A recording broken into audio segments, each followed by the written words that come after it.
2023년도 5월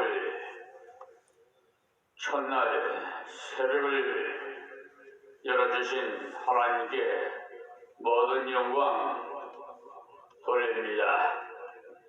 이 유튜브 방송을 통해서 시청하시는 모든 세계 만민 여러분에게 하나님의 은총이 임하기를 주의 이름으로 축원합니다. 은혜 받겠습니다. 이사야 22장 15절 말씀입니다. 주 만군의 여호와께서 가라사대 너는 가서 그 국보를 맡고 궁을 차지한 샘나를 보고 이르기를 아멘.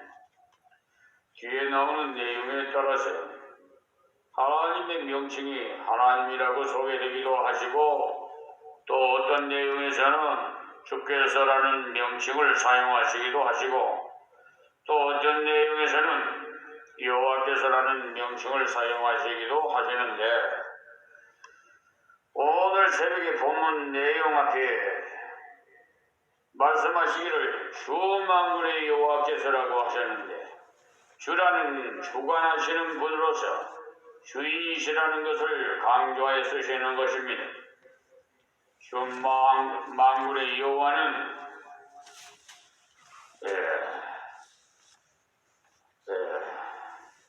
모든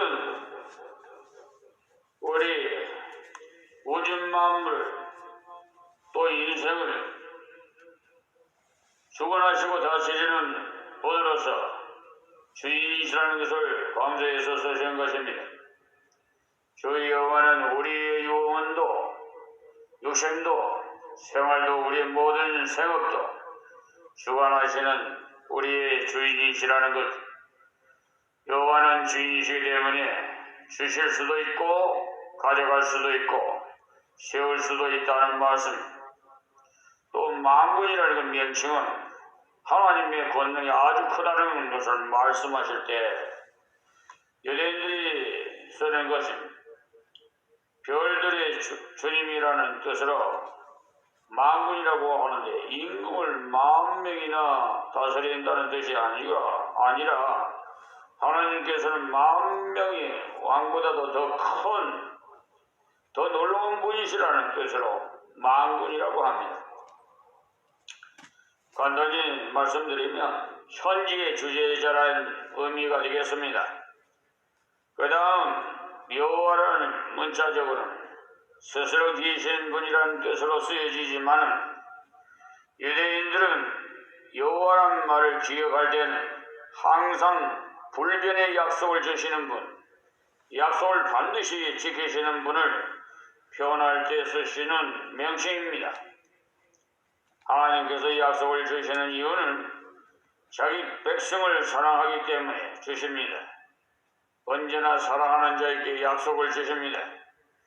하나님께서는 권능이 크심으로 약속을 반드시 이루십니다. 하나님께서 이사야에게 15절의 말씀을 주신 것은 이사야에게 큰 믿음을 요구하신 것.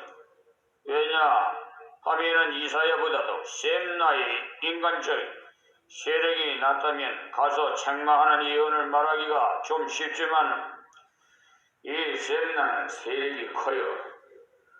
왕의 궁 일부를 차지할 만큼 실권을 가진 상당한 사람이 왕의 무덤에 자기도 묵히겠다고 준비할 정도로 세력이 큰 사람으로서 왕도 섣불리 손을 못 댈 그 정도 사람이었어요. 이런 인물에게 가서 당신이 하지 못한 짓을 했기 때문에 먼 나라로 포로로 잡혀가서 거기서 죽겠소 이렇게 말을 해야 하니 생명을 걸고 가야 할 것 아닙니까? 그래서 주 만군의 여호와께서라고 하나님의 명칭을 강조하신 것입니다. 이사야가 주님께서 만군의 여호와시라는 사실을 믿는다면 얼마든지 세력자에게는 가서 전할 수가 있어요. 왜냐? 그분이 자기의 주님이시니 자신을 죽지 않게 보호해 주실 것을 믿을 수 있기 때문 아닙니까? 자기에게 말씀을 명한 분은 만물의 여호와시기 때문에 그 악한 자를 막아주실 것을 믿을 수 있기 때문입니다. 그래서 이사야는 이 말씀대로 가서 전해서 당시 최고 실권자에게 경고를 했던 것입니다. 이 경고를 주신 것도 이 길로 셈 나가 영영 망하라고 주신 것이 아니, 이 말씀은 그가 정녕 마음에 새겼더라면 포로로 잡혀가서라도 얘기했을 것입니다. 우리 하나님께서 이렇게 하시는구나. 그렇게 이사야가 그때 경고를 하더니 정말 그렇게 되는구나. 주여 이 악한 자를 용서하소서 하면서 회개한다면 그때라도 하나님의 공의를 입을 수 있었을 것입니다. 그의 육신은 실패했을지라도 그의 영혼은 망하지 않았을 것입니다. 하나님께서 경고를 주시는 이유는 그에게 생명을 주시기 위함입니다. 그 때문에 하나님 말씀을 생명의 말씀인 겁니다. 경고의 말씀도 바르게 받으면 은혜의 말씀이 되는 것이지요. 그 때문에 전도할 때도 복음의 말씀을 믿지 않으면 지옥 간다는 말씀도 분명히 전해줘야 합니다. 그것도 생명의 말씀이기 때문에 그 말씀을 듣고 회개하면 생명을 얻기 때문에 그 말씀을 듣고도 회개하지 않으면 죽기 때문에 생명을 심판하는 말씀인 것이지요. 그 때문에 성경의 어떤 말씀은 강하고 어떤 말씀은 부드러운 것입니다. 그래서 말씀을 전하는 자는 강한 말씀이든지 부드러운 말씀이든지 빠짐없이 다 전해야 하는 것입니다. 강한 말씀을 전함으로써 회개할 수 있도록 해야 할 뿐만 아니라 부드러운 말씀을 전함으로 위로가 되도록 해야 합니다. 예수 믿고 구원받는 귀한 은혜의 말씀도 전해야 되지만 안 믿을 때 지옥 가는 심판의 말씀도 반드시 전해야 해요. 요셉이 꿈 해석을 해줄 때도 술 맡은 관원이 회복돼서 제자리 찾을 것도 해석해주고요. 떡 맡은 관원같이 제자리는커녕 죽을 수밖에 없는 사람에게도 솔직하게 그 꿈의 뜻을 전해주었어요. 만약에 그중 하나를 전하지 않았다면 나중에 요셉이 국무총리가 될 수 없었어요. 하나는 이루어졌지만 하나는 모자랐다고 생각하기 때문에 그때의 해석이 맞는 것도 우연인 줄을 생각했을 것입니다. 그러나 구원도 심판도 다 전했기 때문에 하나님이 쓰시는 큰 인물로 인정을 받아서 감옥에서 나갈 수 있는 길을 열게 된 것입니다. 그러니까 하나님께서 세우신 바가 되려면 은혜의 말씀도 전하고 경고의 말씀도 주시는 대로 전하고 충고의 말씀도 전해서 주신 사명을 성실히 감당해야 하는 것입니다. 엘리야도 엘리야 김에게만 전하고 셈나에게 전하지 않았다면 하나님 앞에 쓸모없는 자가 못 되는 것이죠. 하나님께서 세우신 일꾼은 하나님께서 준 것을 다 전해야 되는 것이지 반만 전하는 것은 합당치 못해요. 자, 16절 말씀이에요. 네가 여기 무슨 관계가 있느냐? 여기 누가 있기에 여기서 너를 위하여 묘시를 받느냐? 높은 곳에 자기를 위하여 묘시를 받고 반석이 자기를 위하여 처소를 쪼아내었도다.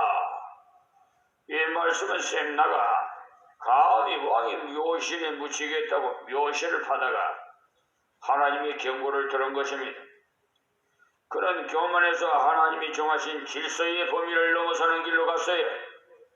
이 셈나만 이런 것이 아니라 많은 사람들이 이런 자리로 나가고 있는데 그것은 하나님께서 은혜로 주셨다는 사실을 모르기 때문에 그래요. 돈을 조금 벌면 또 더 벌고 싶고 또 더 모으고 싶고 욕심은 끝도 없이 뻗어가는 것.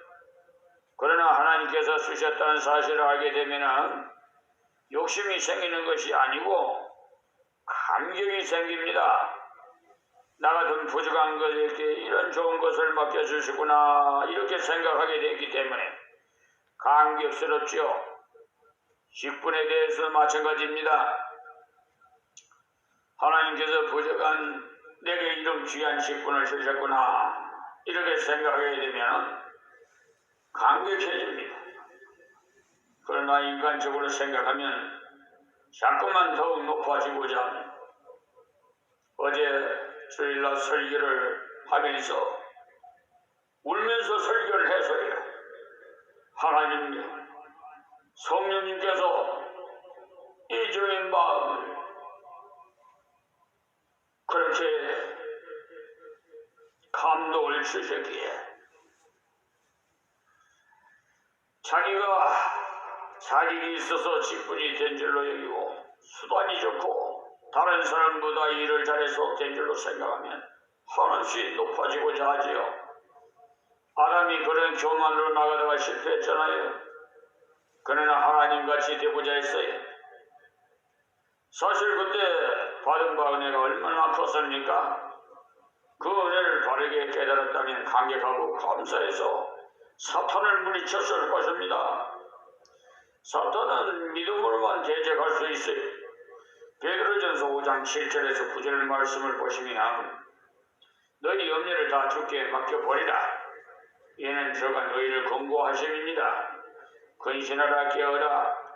너희 대적마귀가 우는 사자같이 두루다니며 삼킬자를 찾나니 너희는 믿음을 굳게 하여 저를 대적하라.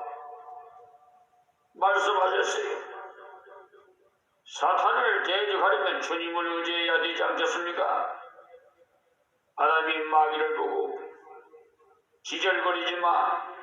하나님께서 다른 모든 것을 자유로이 따먹되 오직 이 하나만 따먹지 말라고 하셨으니 얼마나 감사하냐. 네가 왜 하나님을 나쁜 분으로 여기 있느냐. 물러가라. 이렇게 소리쳤다면 사탄이 꼼짝 못하고 물러갔을 것입니다. 베드로가 왜 예수님을 부인했습니까? 하나님을 의지하지 않고 자기 말재주로 자기를 건지려고 했기 때문에 그래요. 자기 수단으로 자기를 보호하려고 불을 쬐면서 그들과 동료인 척 했어요. 이렇게 지금도 이런 척척하는 사람들이 있어요. 나중에는 자기 입술로 자기를 보호하고자 예수님을 모른다고 부인하고 그러다가 주님 말씀이 기억나서 통곡하고 돌이켜 주님을 따라갔지요. 주님의 말씀을 의지하니 마귀를 대적할 수 있었습니다. 다른 유다는 주의 말씀을 생각지 않고 계속 행하다가 후회만 하고 목매에 자살했지요. 그러니까 높아지려는 교만한 마음을 없애는 비결은 하나님께서 은혜를 쓰셨다는 은혜의식을 자꾸 일깨우는 길입니다. 은혜는 자체가 자격 없는 자에게 주시는 것으로서 값없이 주시는 선물입니다. 은혜는 노력의 대가가 그런 대가로 주는 것이 아니고 충성의 대가로 받는 것도 아니에요. 은혜라는 것은 전적으로 하나님의 사랑으로 주시는 것입니다. 우리가 가만히 살펴보면 하나님께로부터 받은 바 은혜가 얼마나 많은지 저는 하나님의 은혜 말로 다 형용할 수가 없어요. 구원의 은혜, 직분의 은혜, 생활의 은혜, 가정의 은혜, 성도가 각가지 하나님의 은혜를 생각하면 감사한 마음이 자꾸 생길 것입니다. 이 샘나는 교만해져서 왕까지도 주무를 수 있고 왕궁까지도 쓸 수 있다는 여기에서요. 그러나 하나님의 은혜를 알지 못하기 때문에 그러므로 하나님이 세우신 바를 이번 사람은 하나님의 은혜를 깊이 알아야 돼요. 내게 주신 말씀을 상고하고 내게 주신 선물을 살펴보면서 하나님의 은혜를 헤아려서 알게 됩니다. 그러나 무심하게 살면은 은혜를 받을 줄 모르고 하루를 지나가고 난 다음에도 하나님의 은혜를 살펴보지 않아요. 영적인 은혜, 육신적인 은혜를 살펴봐야 돼요. 날마다 받은 은혜가 얼마나 많은지요. 다음 17절 말씀이 나 여호와가 너를 단단히 속박하고 장사같이 맹렬히 던지되 하나님의 간섭이 강하게 나타났다는 것입니다. 하나님께서 교만한 자를 어떨 때는 어느 정도까지는 놔두십니다마는 죄악이 관영하면은 하나님께서 손을 대세요. 창세기 6장에도 죄악이 관영하니까 하나님께서 손을 대셨어요. 소돔 고모라 역시 죄악이 관영해서 하나님께서 손을 대신 것입니다. 하나님께서 다 간섭하시지는 않습니다. 마지막 심판이 있기 때문에요. 그러나 간섭하시는 사람이 혹 있고 간섭하시는 사건이 혹 있어요. 죄악이 너무나 관여하면은 간섭해요. 그런데 어떤 사람들은 하나님이 계신다면 저런 죄를 짓는데 왜 놔두지? 궁금해하는 사람도 있어요. 의아하게 생각하는 사람들이 죄를 짓고도 돈만 잘 벌어들구나 하면서 빈정대고 하나님의 참으심을 모르기 때문에 그래요. 셈나가 교면에서 왕의 자리에까지 오른 양 행동하니까 단단히 묶고 자유를 거두시며 먼 나라에 포로로 가게 하겠다는 한도가 찰 때는요 따끔하게 치겠다고 하셨어요. 하나님께서 우리 생활을 간섭하시지 않는 것 같아도 보시고 계신다는 사실이 헤아리고 계신다는 사실을 아시기 바랍니다. 18절 말씀이에요. 정령이 너를 말아 싸서 곰같이 광박한 지경에 던질 것이라 하십니다. 심판을 피할 길이 없다는 겁니다. 공을 멀리 던짐처럼 먼 나라에 포로로 잡혀가서 고통받게 되겠다는 것. 그리고 주인의 집에 수치를 끼치는 너여 네가 그곳에서 죽겠고 네 영광의 수레도 거기 있으리라 하셨습니다. 아주 고급 수레를 타고 다닌 모양이에요. 지금 같으면 아주 좋은 자가용을 타고 다닌 모양입니다. 하나님을 대적하고 하나님의 이름을 더럽히면서 좋은 차를 타고 다니는 사람이 지금도 없잖아 있어요. 하나님이 어디 있냐고 하는 자들도 있는데요. 주인의 집에 수치를 끼치는 너여 그래서 좋은 주인에게 영혼을 돌려야 되는데 주인에게 수치를 끼쳤으니 한마디로 이 사람은 자기를 바르게 다스리지 못했어요. 하나님 주신 은혜로 자기를 바르게 다스려야겠는데 이는 전혀 자기를 다스리지 못했어요. 자기를 다스린다는 것은 하나님의 뜻을 순종하는 것입니다. 잠언서 16장 32절에 보시면요. 노하기를 더디하는 자는 용사보다 낫고 자기 마음을 다스리는 자는 성을 빼앗는 자보다 낫다고 하셨습니다. 용사는 힘으로 이기는 것처럼 보이지만은 노를 참을 수 있는 것은 성령의 능력으로만 참을 수가 있어요. 그래서 성령의 열매는 사랑과 희락과 화평이라고 했습니다. 그러니까 그런 자는 하나님의 능력으로 함께하는 용사이니 세상의 용사보다 낫다는 거죠. 그리고 자기 마음을 다스리는 자는 성을 빼앗는 자보다 나은데 하나님 뜻대로 순종하는 자가 자기 마음을 다스리는 자예요. 하나님 앞에 자기 마음을 쳐서 복종시켜서 하나님 원하시는 방법으로 나갈 수 있는 자가 자기 마음을 다스리는 자입니다. 자기의 사회적인 직업이나 또는 교회적인 직분이나 받은 범위 안에서 하나님을 진실되게 섬겨 나가는 그 사람을 자기를 다스리는 사람이. 그러나 교만한 마음을 두고 나도 좀 높아지려면 하나님의 일을 좀 해보겠다는 이런 말단에서 무엇을 할 수 있겠어요? 국상쯤이라도 되어야 하나님의 영광을 드러내서 일하지 구급 공무원 자리에서 어떤 일을 할 수 있나 하는 이런 사람을 하나님께서 들어 쓰시지 않아요. 왜냐? 그런 사람은 도지사 시키면 또 교만해져서 대통령이 되어야 일하지 위에서 간섭하는 사람이 있어서 주의 일을 못한다고 또 핑계해요. 때문에 하나님께서 은혜 주신 것을 바르게 알게 해서 주시기를 기도해야 돼요. 그리고 성령께서 다스려 주셔서 감당하도록 기도해야 합니다. 그런 사람이 바로 자기를 바르게 다스리는 사람이 하나님 앞에서 참으로 가치 있는 사람, 하나님의 쓰임을 끝까지 받을 수 있는 사람이에요. 다음 19절 말씀입니다. 내가 너를 네 관직에서 쫓아내며 네 지위에서 낮추고 그래서 그는 훌륭한 지위에 있게 된 것이 자기의 수완으로 된 것인 줄 알았습니다마는 시편 75편 6절에서 7절의 말씀에 보시면 대저 높이는 일이 동에서나 서에서 말미암지 아니하며 남에서도 말미암지 아니하고 오직 재판장이신 하나님이 나를 낮추시고 저를 높이시느니라고 하셨어요. 높아지는 일이 우연히 되는 것도 아니고 사람이 만드는 것도 아니라는 것입니다. 오직 하나님께서 필요한 인물을 필요한 곳에 세워요. 그러므로 언제든지 하나님을 바라봐야 쓰임받습니다.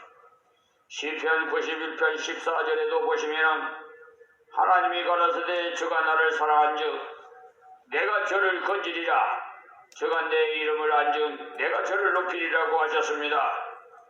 하나님을 하나님으로 대접한즉 높여주신다는 사실, 하나님을 창조주 하나님으로 나를 구원하신 구원의 주 하나님으로 나를 다스려 주시는 섭리의 주 하나님으로 알고 굴복해서 순종할 때 하나님께서 높여주신다는 사실, 하나님께서 샘나를 관직에서 쫓아내신다고 했는데 그것은 제가 높아진 줄 알고 교만했기 때문에 그래요.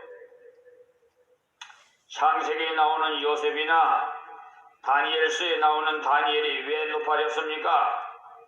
그 이유는 그들이 역경의 때에도 하나님만을 높였기 때문에 그렇습니다.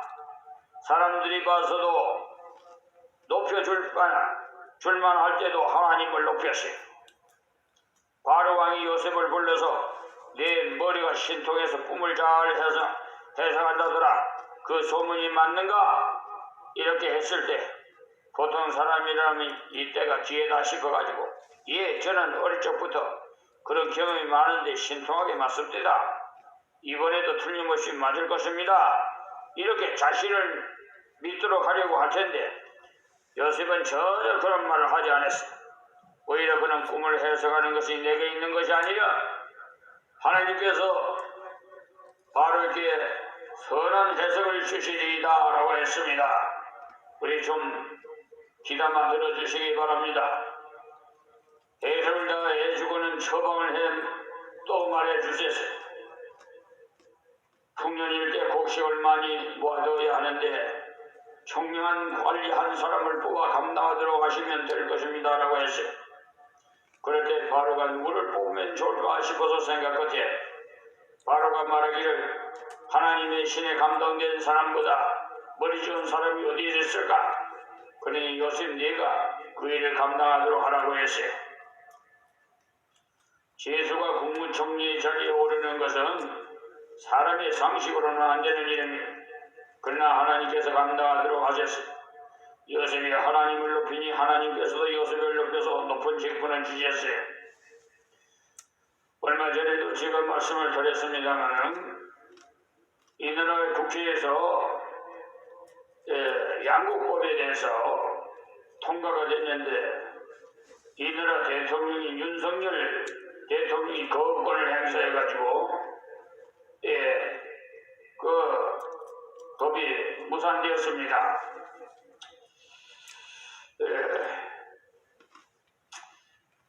참으로 마음이 아픕니다. 왜냐하면 지금 핵무기가 무섭다고 하지만은 먹는 것이 더 무서워요. 무게가. 먹는 거 먹지 않으면 죽지 않아요. 그러니까 좀 정부에 예산이 좀 부족하든지 했다 하더라도 어떻게 지혜를 짜서 하나님께 구해서 이 양곡을 좀 비축할 수 있게끔 이 요셉처럼 말입니다. 이런 요셉 같은 장관을 세워놔야 돼요. 그래서 비축을 좀 해놓으란 말이에요. 네. 항상 풍년이 되는 거 아니에요. 요셉이 하나님을 높이니까 하나님께서도 요셉을 높여서 높은 직분을 주셨죠. 그 높은 지위에서 더욱 하나님을 높일 수 있도록 하셨던 것입니다. 그는 높은 자리에 오를 때 자기의 수완으로 오른 줄 알고 교만하기 시작했다면 하나님의 영광을 다 가렸을 것입니다. 저 사람 예수 믿는다던데 왜 저리 교만하지 하면서 하나님의 영광을 가리게 되겠죠. 어제 어느 성도님 집에 간 일이 있는데 목사님은 목사님이 사기쳤다고 신문에 났던데요. 그렇게 말합니다. 나는 못 봤는데 그런 기사는 눈에 잘 뜨이는 모양이에요. 그래서 말하기를 목사를 믿지 마시고 하나님을 믿고 성경 말씀만 믿으시오.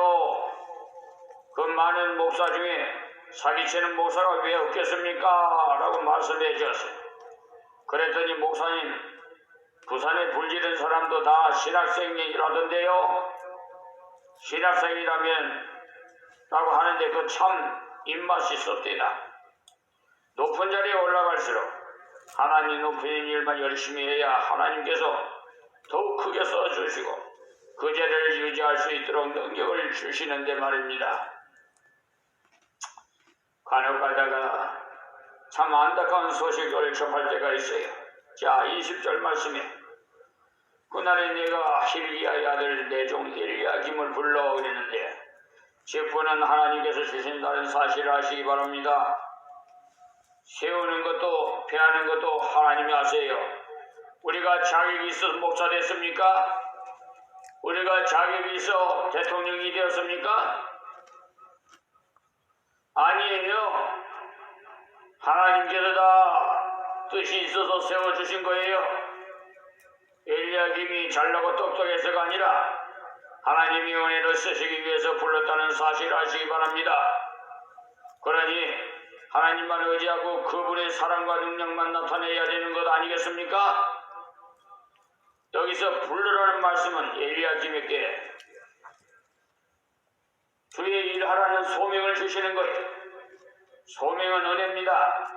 그니 그 사람은 자격이 있었기 때문에 하나님이 불러 쓰셨다고 생각하는데 바울 사도 같은 사람도 자격 없는 사람이에요. 왜냐? 예수 믿는 사람을 잡아 죽이는 일에 앞장섰는데 무슨 자격이 있겠어요? 하나님 앞에 자기가 부서지고 굴복하니 자격이 생겼어요. 자신의 힘으로는 안 되는 것을 알아서 하나님을 의지하는 그것이 자격이라면 자격입니다. 다음 21절 말씀이 내 옷을 그에게 입히면 내 띠를 그에게 띄워 힘있게 하고 내 정권을 그의 손에 맡기니 그가 예루살렘 거민과 유다 집의 아비가 될 것이며 했습니다. 여기서 엘리야김 하나님의 은혜로 부름을 받아서 셈나가 입었던 옷을 입히고 띠를 띄워서 입히게 하겠다고 했어요. 하나님이 직분에 어울리는 의복을 주시고 능력을 주시겠다는 겁니다. 겸손히 하나님만 의지해서 직분을 감당하는 자에게는 그런 은혜를 주세요. 그래서 정권을 그에게 맡긴다고 했어요. 그러니 우리는 기억해야 합니다. 정권이 들어서고 물러가는 것도 하나님이 간섭하시는 거예요. 인간들이 억지로 하려고 하면 되지도 않고 많은 고통만 받아요. 그는 직분을 맡아서 예루살렘 거민과 유다 집에 그 아비가 되겠다고 했어요. 그러니 실권을 주시겠다는 것이죠. 여러분들이 잘 아는 에스더서에 나오는 모르드게는 문지기였어요. 예. 그러나 그는 하나님 말씀을 성실히 순종했어요. 국무총리인 하만이 지나갈 때 절하지 않았습니다. 그는 아말렉의 후손이므로 절할 수가 없었어요. 국무총리 하만이 들어가는데 정부 청사의 수인 모르드게가 인사도 하지 않고 버티고 섰으니까 인간적으로 생각하면 죽기 딱 맞지 않습니까? 그러나 모르드게는 하나님 말씀을 순종하기 위해서는 죽어도 좋다는 겁니다. 하만이 머리끝까지 화가 나서 50자나 넘는 큰 나무에다 달아서 모르드게를 죽이고자 준비를 했어요. 하나님 앞에서는 하만은 교만했지만 모르드게는 참으로 겸손했습니다. 참 겸손은 죽기까지 하나님의 뜻에 순종하는 것입니다. 빌립보서 2장에 예수님의 귀한 겸손을 말씀하시기를 너희 안에 이 마음을 품으라. 곧 그리스도 예수의 마음이 그는 하나님께 죽기까지 복종하셨다고 했는데 그것이 바로 겸손의 극치입니다. 모르드게도 하나님의 말씀 순종하기 위해서 자기 목숨을 걸고 그와 하만에게 절하지 않았어요. 그는 아무리 국무총리이지만 하나님이 아말렉의 대대로 원수로 삼으셨겠다고 했으니 하나님의 원수에게 절할 수가 있겠습니까? 그 결과 하만은 모르드게를 죽여야 했지만 하나님께서는 모르드게를 국무총리가 되게 하셨어요. 또 하만의 집을 모르드게에게 주셨어요. 지금 같으면 수의하는 사람이 국무총리 직무를 못 감당합니다. 그런데 모르드게는 할 수 있었어요. 하나님께서 직분 주실 때 능력도 같이 주셨다는 사실을 아시기 바랍니다. 하나님께서 엘리야김을 셈나 대신 세우신 때 옷도 주시고 띠도 주시고 권능도 주셨어요. 그렇게 되니까 유다의 집이 아비가 된다는 사실. 아비랑 다스리며 돌아보며 보호하는 것이 그의 할 일 아닙니까? 아버지와 같은 심정이 되어야 지도자가 될 수 있어요. 아버지는 자녀들을 위해서 많은 희생을 하고 바로 그렇게 감당하라는 것입니다. 그러므로 이 나라 대통령도 우리 국민들을 위해서 섬겨야 됩니다. 다 밑에 있는 한 사람도 빠짐없이 다 돌봐줘야 됩니다. 아버지 심정으로 말입니다. 오늘은 여기서 말씀드리겠습니다. 하나님 감사하고 고맙습니다. 이 새벽에 주신 말씀 세계 만민의 귀를 열어 들었게 하여 주시옵시고 하나님 더욱 이름 높이며 영광 돌릴 수 있는 세계 만민들이 되게 하여 주옵소서. 예수님의 이름으로 기도하옵나이다. 아멘.